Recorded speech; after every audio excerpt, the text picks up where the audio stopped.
me down inside. Honey, you need it. I'm gonna give you my love. I'm gonna give you my love. Oh, want a whole lot of love. Want a whole lot of love. Want a whole lot of love. Want a whole lot of love. You've been learning, baby. I've been Welcome back. This is Real Estate on Sunday. I'm Jim Lowenstern. And I'm Rosemary Kelleher. And we're going to play that entire song one of these days. Because it's fabulous. Fabulous song. It is. So we have an important topic for today's show, and you're welcome to call in 800-967-3561 to weigh in on realtor safety. This is unfortunately a week where we lost a realtor in Arkansas. Yes, we did. Beverly Carter, and we all mourn her loss as one of our own. And that brings us to today, to discussing the most important thing, and that's safety. Yeah. So, Rosemary, I'm going to let you begin by talking about some of the basics, and then I gleaned off of the internet about 50 things we should be doing. We're not going to cover all of them in the half hour, but certainly let's cover the big ones. With so many foreclosed properties in the last few years, and squatters even living in some of the properties, what are some of the safety tips we can Absolutely. So thank you, Jim, for having me on today. There has never been such an important topic discussed amongst the real estate community as we are talking today, and that's realtor safety. Last week we lost one of our own, as we said, Beverly Carter, and she went out to do what all of the millions of sales professionals do, and Beverly did, and she went out to show a home, and she was brutally attacked and murdered and found in a shallow grave. How can we avoid that? I think it's very important as leaders in real estate, as managers, as broker owners, as professionals, as with our peers, talking about realtor safety and some of the things that we can do. So I want to also note that as we get started, realtor safety is not just about women. I know that that's something Jim and I talked about earlier today. It's about men, it's about our consumers, it's about our homeowners, our buyers, our sellers. And so some of the different ways that right off the bat that I would like to discuss is thinking about yourself in real estate as a professional, as a public figure. We put so much out on the internet in terms of social media and where we live, what we do, our kids, our family. It would be a wise idea to stop at this moment in time and look at what your public sees, your public perception is, because perception is reality, and reality can get you into trouble for sure. A couple of the different things I want to start out with first and foremost, Jim, is I don't know how we got away with it. At some point we stopped doing the practice of having consumers come into our offices. Well, I can't speak for everyone. I don't think that's necessarily true, but until this week, in reading the blogs and the responses, I heard a term, or read a term, I never heard before, Poptart Broker. I'm guilty. Poptart Broker. What's a Poptart Broker? According to the, I guess it would be the Urban Dictionary, be a broker who's on uptime, floor time, opportunity time, gets a call, could be someone walking through the door, wants to see a property, and we just jump up, go, sure. Go show. Hey, Yeah. I'll be right there. You take the call, and sure, I'll meet you out there, 5 miles from the office in the middle of the woods where no one lives. Sure. Very secluded. Why not? Why not? It's worth it. Well, apparently we have to rethink that way of doing business. Right. And frankly, we shouldn't have any concerns about having people come into our office, sit down, and it's a wonderful professional practice that we should all embrace for the success of our practice. Well, think about it like Right. this. Let's think about it. think about all your years in the business, you get a call and you run out to show a property. On a percentage basis, how many of those run to show the property to a stranger Exactly. actually resulted in a sale? Very few. Very few. Bring people into your office. Get the necessary information so you can start a professional relationship. If someone feels uncomfortable or they don't want to come into your office, that should be a red flag. That should be a sign that you shouldn't be working with them, and you should hit the inevitable next button and go on to someone that is actually interested in buying a house. And we find that today too in open houses. I like to stress when people take listings, you need to have that safety discussion with your sellers. Not everybody coming through an open house is looking to buy a house. So in terms of prepping our sellers, even just about removing knives from counters, Jim, we talked about this. Removing prescription medication, removing jewelry, removing guns. Yeah, guns would be a top thing to remove. People that I've listed houses for over the years, I am sure that people have approached them. They go right to the door. Haven't heard about it as much lately, but I have heard them call, people are coming to my door, what do I do? What do I do? And it's our job to educate them, and education is paramount. And in this situation, we're talking about especially prepping our homeowners, prepping our agent peers, prepping the public that we need to take back safety as the number one thing that we're going to embrace. And if we can't keep ourselves safe, what's in it for a homeowner to hire us? Because it's not just a fiduciary responsibility. We're keeping them safe from disasters like this. Exactly. These tragedies, I'm pretty sure has happened to a homeowner who was trying to sell their home on their own too. Absolutely.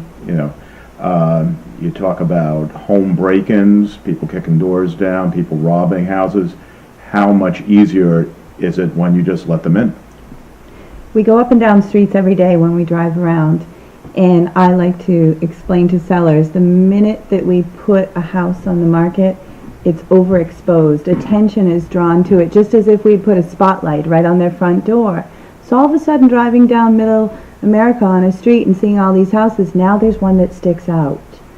And we need to focus on the fact that their house is going to stick out for all these wonderful reasons of getting that potential buyer, but it's also going to stick out to people, especially if you don't live in it. It's a vacant home, come take a look at me, for people that are troubled. So we need to have those conversations with our sellers about surrounding the security and safety of their home and their family if they're still living in that house. So brokers should be meeting clients for the first time, especially the first time, at the office. Absolutely. They should, and anyone that doesn't want to meet you at the office, there, as again I said, it's a red flag. We meet them, we get some information from them, and that's just actually a very good business practice to have over and above safety. And get identification. Get Make identification. copies. Make copies of the driver's license. And please let your peers or your manager know where you're going. It is very important that we're out and about, we let people know where we're going, and check in. And then at the property, some thoughts. Literally, they're saying avoid basements and attics, but... I have a story for you. I remember years ago when I got started, I was showing a property down the South Shore, and it was at night. Of course, we talk about that. A fellow called and said, hey, I'd like to see this house. It was night. It was this time of year. And I said, oh, sure. I was a Poptart Broker, ran right up, jumped right up. I'll meet you right over there. And it was a vacant house. And showed him around. Seemed like a nice enough person. And he went down to the basement, and he called me from down in the basement and says, I can't find the light switch. And I said, well, it's right there. There's a string. Just pull the string. He goes, why don't you come down and show me? That's scary. Listen to your instincts. My instincts kicked in. And you ran out the front door. I ran out the front door, drove back to the office. That guy tore out of there so quick. Really? He did. Wow. He tore out of there quick. A neighbor happened to notice. You could have been a statistic. And I could have been a statistic. This was vacant, or? It was a vacant property, and I said, sure, I'll be right over. Sure, no problem. And when referencing it back to my manager, he says, well, what was his name? Oh, I don't know.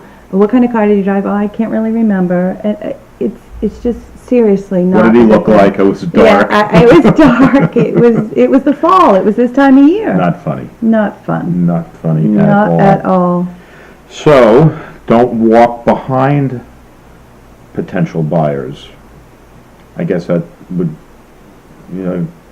be true for anybody at this point. I even did a showing today, and I was thinking, it was a couple of college kids I was showing a house to, but I was thinking, here's where I start. I let them go first. Right, I know. And that's really a practice that we need to change our mindset. We need to be leading the way. We need to be leading and feel comfortable as to where we're going through on a property. About a year ago, I was managing a real estate office, and I did something very similar. I brought someone into a conference room, and I let them sit between me and the door. Mm-hmm. And I was cornered.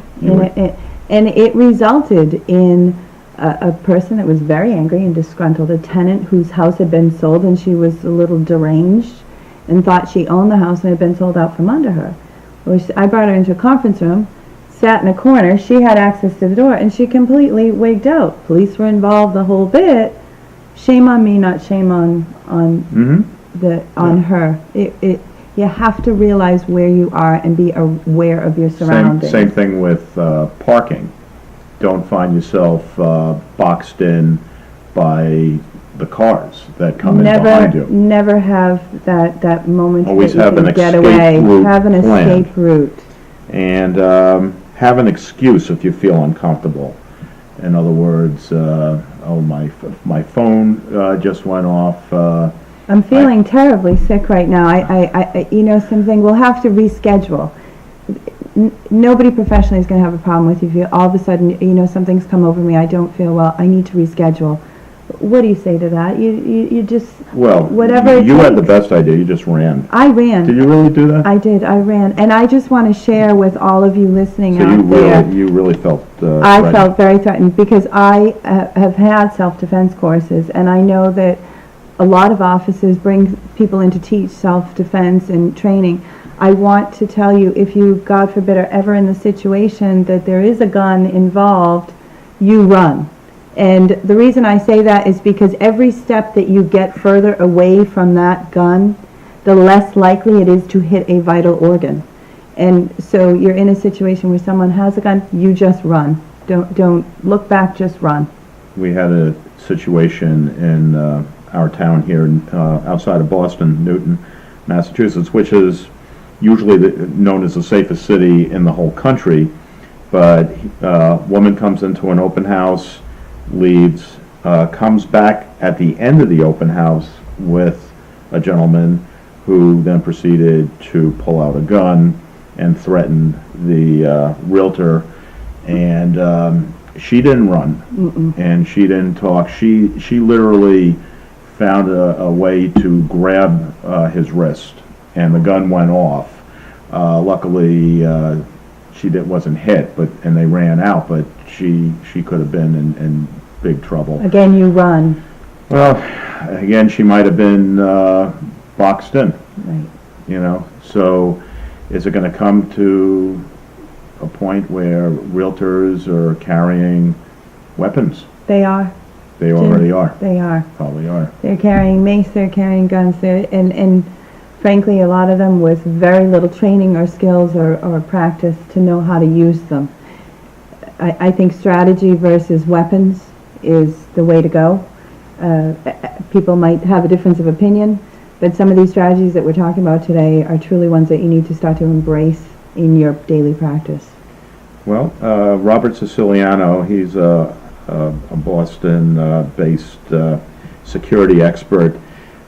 He talks about promoting security and advertisements. He says, when you advertise the open house, note that identification will be required at the front door and video surveillance will be in use. He says the bad guys will be less likely to show up. Absolutely. And honestly, there's a way, a practice that I think is so overlooked. Bring a friend. Do an open house, bring a friend. Have someone come and sit with you. So you show that you're not just one. have a coworker, a peer, a family member come and sit with you during an open house. It's a nice way to spend some time together. It's tough though. But I it mean, is as soon as you do an open house and you don't have that bouncer, so to speak, at the front door, Exactly. regulating the traffic and looking at IDs and maybe taking down identification numbers, it's a free-for-all. That's the problem. And You're outnumbered initially. And right, and well, I guess if there are enough people there, nothing's going to happen. So I guess you have less to worry about. So that's the good news. It is absolutely. Okay, so let's talk about avoiding provocative photos in marketing. Low-cut blouses, full-body photos. Looking over your shoulder in a sexy pose can send the wrong message to criminals. And then the question was, at least in this particular article, is why do we need pictures anyway? Why do we need photos in our marketing? You and I have talked about this, Jim, and I truly believe that in our branding and our marketing, people like to work with people that look friendly, that look professional, and look very commanding over their Why not what a caricature? They were reducing it all to a cartoon, aren't we? But it's funny. A male realtor that I spoke to yesterday said, Rosemary, please talk about not having sexy pictures of women, real estate professionals in photo. I happen to think that a lovely picture that's very inviting and professional looking, it dresses up an ad. And it dresses up an ad and it shows that there's a personal connection. The police have actually found situations where they've gone through the belongings of criminals and they've found our advertisements. Yes. Those ads that we're talking about circled. Yes. You know, as if, okay, this is a person I want to, I don't know if it's just meet, buy something from, rob, or worse. Well, if they're criminals, they didn't want to do business together. Well, there are criminals that buy houses. Every day. They're every day. But I believe that you obviously shouldn't have provocative looking pictures, and you should be very professional and poised in your pictures.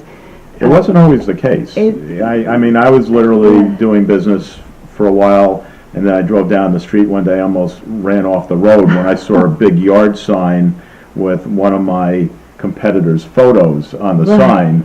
It was like, oh my God. You get billboards. Look at the billboards. What was she thinking? What was she thinking? And now it's common practice. But with events such as this, maybe some people will rethink what they're putting out there. And it's a good time to take a look again at your social media presence. On our business page, we don't want pictures of us in bikinis and little dresses and all the rest of it. I think we should take a look at our social media presence and see how are we perceived to the general public. So a call comes in on your cell phone and it's blocked, or private number or something like that. You can't go running out with someone that you've never met before. When you go out to meet someone, you should have the information. If you're not going to bring them into the office, which is the absolute best way to ensure your safety, bring them in the office, see some identification, get their information. If you're not going to do that and you're out and about and you're going to meet someone, you need to at least get their name, their number. You have to get their identifying information. And you have to check it. Yeah, go online, check their phone number, check their name. Google them. Everybody, Google them. Very easy. If they're a ghost, if they're literally flying under the radar and there's no way to know who you're meeting, just say the first time you're going to have to come in and you're going to have to ask them tough questions. Exactly. Why, I can understand why someone doesn't have a Facebook account. That's nothing. But if they don't have LinkedIn, Facebook, maybe they say, oh, I don't use email. And they do. They say that. But here's the professional part about all of this. Someone wants to go and see a house. Why would you go out to a store if you don't know that someone actually has the means to buy something in it? Why aren't you bringing them into your office and discussing their financing, their pre-approval? we need to remember that we bring them in their office for a myriad of different reasons, safety obviously being number one, but And you're their ability. less likely to have a situation where you just wasted your time, too. I mean, not everyone Exactly, means to Jim. harm realtors, but they don't consider the value of our time. We have to consider the value of our time and our safety, and the safety of the sellers. So, 56 real estate safety tips that will save your life. I think it's a great title. I think some of these things are... And that was put out by Denver Metro Yep. Real Estate Association. That's going to go on the realestateonsunday.com site. So we'll just go through a few of these things. We have a few more minutes. Try to show properties before it gets dark. Especially this time of year, it's getting dark so much earlier. If people are seriously thinking about investing hundreds of thousands of dollars in home ownership and properties, they're willing to take some time on a lunch hour and on weekends. Limit the amount of personal information you share. We covered that. It says don't use your full name with middle name or initial. Use your office address or list no address at all. Giving out too much of the wrong information can make you a target. So, touch base. Always let someone know where you are going and when you will be back. Leave the name and phone number of the client you are meeting and schedule a time for your office to call you to check in. You know, it's interesting, as we were talking about this topic this week, Jim, all of a sudden on Facebook was blowing up, you know, obviously with tremendous condolences to Beverly Carter, her family, her friends, her co-workers. And one of the things that has come out of all of that is there's apps out there now that real estate professionals are looking at to have on their phone that they can just hit in case of an emergency. It's born these security apps, and I know that I've been reading about a lot of them, but security starts at your office, it starts with your peers, it starts with your brokers and managers. There is an amazing opportunity to have these discussions. Here's something that I've often done, open houses. You're doing a big house, a lot of people came through.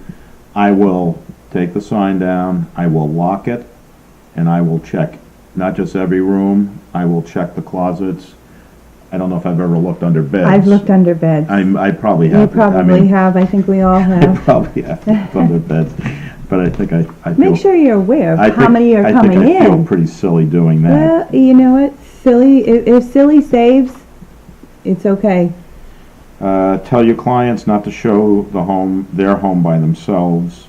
Alert them that not all agents, buyers, and sellers are who they say they are. Predators come in all shapes and sizes. They do. Sturdy doors, obviously. And when you're, speaking of doors, when you're going up to a house and you're working the lockbox or whatever mechanics that you have to get the key at a property, it's always best to put yourself between the lockbox and the person that's going to be watching you for that code. Mm-hmm. Oh, yeah. Very important. Yeah, Put they could be yourself so looking that over your nobody shoulder. could be watching what you're actually punching in or dialing in on the lockbox. Pick up some self-defense skills, not a bad idea. You take the wheel when you're driving. I don't know about you, but I never let consumers or customers get in my car. I just don't do it as a practice. Have you gotten in a stranger's car? I have. And is it wrong? Absolutely. Is there safety in that? There's take your own car. I'll meet you at the property. I'll Mhm. follow you. Until you get follow to know me. them. Until you know them, until you feel comfortable. Let's think about this. Here's a good one. Got cell service. So when you're cool. showing commercial property with thick walls or remote locations that might interfere with mobile cell service. These are points in a showing or in your just daily routine where you are less safe than you'd be normally. Right. And what do you do about that? And the one you brought up, flight over fight. You run. You don't. You run. That is the most important advice you can get in that situation. Well, here's something that everyone, whether you're buying, selling, or in the business, your trash is another man's treasure. How often do you drive down the street on trash day and you'll see the box for the new New- 80-inch flat screen television system. And as people are cleaning out houses, just before we put them on as open houses or we get ready to show them, you'll often see that the trash will be enormous that week because they're throwing out all their clutter and everything that we so professionally told them to do. Right. And they're throwing out all their old mail and everything that has identifying information on it. Right. So don't put it out for the trash, and number two, do not leave it out for people to see. So when I go in to get a home ready, or my agent's going to get a home ready, I tell them, take down pictures of family, take down identifying information, take your mail that has all your bank account numbers, your social security numbers, and put it away. Because people will look in closets, and they will look in drawers, and there's no need of it to be out anyways. Remove it and put it away safely.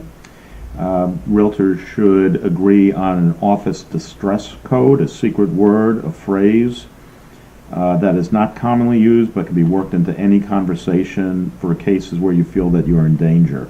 It was a practice I always had, and always. Whenever I managed an office, we always now, out on the internet, they've kind of blown it because it used to be called the red file. That's what they said here. Could you get me the red It says, file? hi, this is Jennifer. I'm with It's Mr. right out there. Henderson at the Elm Street listing. Could you email me the red file? Right, I think you need to come up with something a little bit more clever, but The you need to green come file. up with something. I'm in trouble file, whatever it is, come up with something as an office for your practice. And if you're alone in the office, don't let them know that you're alone. Indicate something like, let me check with my supervisor to see whether she's able to see you now. There's literally, let's see, 50-something here. Don't dial and drive. Well, that's don't wear expensive jewelry or watches or appear to be carrying large sums of money. Keep it professional. Keep it professional. Alluring and provocative photography. And I'm going to There's put some all these wonderful up. tips there. Oh, be in charge. Have a full battery charge on your phone. And I guess the last one, well, just 56. This is tip 54. People are not who they say they are. Even with the help of caller ID, you can never be too sure who you are speaking to. For example, if someone who claims to know you gives you a call and starts to make unusual requests on your behalf, then stop talking. Scammers feed on your reactions in order to compile additional information.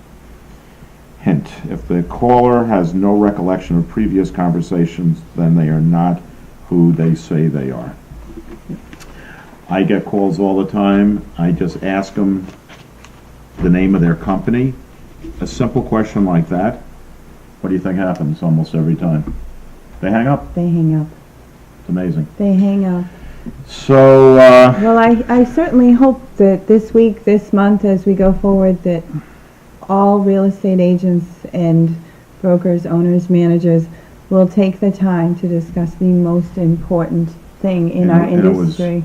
ironically, it was Realtor Safety Month. Safety Month.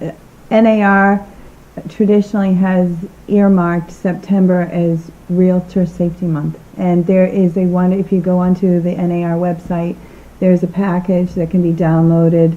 I believe they also have a slide presentation that you can share in your offices for your sales meetings and refresh and remind sales professionals that there are ways to keep ourselves safe as we practice a profession that has so much in terms of benefits and opportunity, and we can have a lot of fun in our profession provided we have the groundwork of safety coverage. Well, it was great having you on the show again, Thank you, Rosemary. Jim.